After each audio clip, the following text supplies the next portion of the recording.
আজকে আমি করব আমলকির আচার। এটা মিষ্টি আচার। তাই আমলকিগুলোকে আমি প্রেসার কুকারে একটা সিটি দিয়ে নিয়েছি। আর প্রত্যেকটা আমলকি এভাবে একটা একটা করে কোয়া ছাড়িয়ে বীজগুলো ফেলে দেবো। এই যে এইভাবে বীজগুলো সব বের করে নেব। আর প্রত্যেকটা কোয়া আমি আলাদা করে নেব। এদিকে তেলটা গরম হয়ে গেছে। এবারে 5 ফোড়ন আর শুকনো লঙ্কা এতে দিলাম। এটা একটু ভাজা হয়ে গেলে এর মধ্যে সেদ্ধ করে রাখা এই আমলকিগুলো দেব।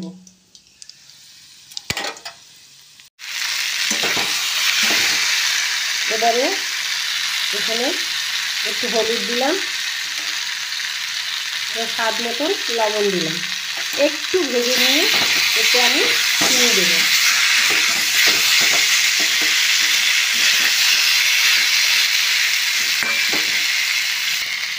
আমলকিটা যেহেতু সেদ্ধ করা, বেশি ভাজার দরকার নেই, এমনিতেই গলে গেছে। এবারে আমি চিনি দেবো। চিনিটা বেশ অনেকটাই লাগবে।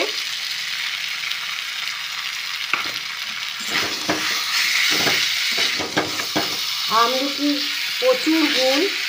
আমলকি থেকে এরকম আমরা বেশ অনেক দিন ধরে আনা হয়েছে, তাই একটু কালচে কালচে হয়ে যাচ্ছে। আমলকি বেশি দিন রাখা যায় না। আমলকি আমি প্রতিদিনই অন্যরকমভাবে খাই। প্রতিদিন ভাতে সেদ্ধ দিয়ে ভাত খাওয়ার আগে প্রথম পাতে আমলকিটা একটু নুন দিয়ে মেখে আমরা ওটা ভাতের সাথে খেয়ে নিই। আর এই যে শেষের দিকে এখন আর আমলকি হয়তো পাওয়া যাবে না, এই আমলকি আমি একটু আচার করে রাখছি। এই আচারটা বেশ অনেক দিন ধরেই খাওয়া যাবে। চিনি আমি আর একটু দেবো।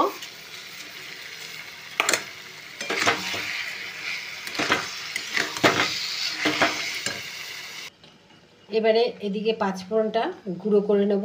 আর এটা খুব মিহি গুঁড়ো করব না, আধা বাটা করব। অনেকটাই হয়ে গেছে। আমি আর একটুখানি আখের গুড় দিচ্ছি।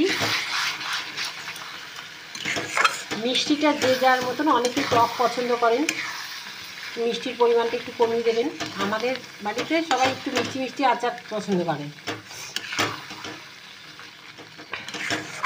আর এখানে আমার 500 মতন আমলকি ছিল না, 250 মতন চিনি দিয়েছি আর একটু গুড় দিলাম।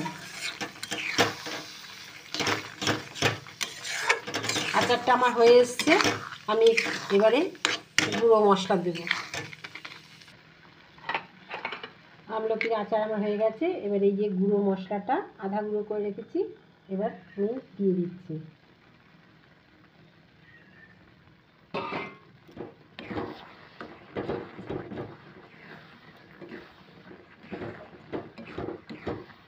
এবার নামিয়ে নেব।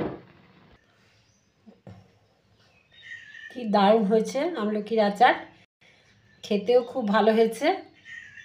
আমার ভিডিওটি ভালো লাগলে অবশ্যই লাইক করবেন। আর আমার ভিডিওটি দেখার জন্য অজস্র অজস্র ধন্যবাদ। আপনারা সবাই ভালো থাকবেন, সুস্থ থাকবেন।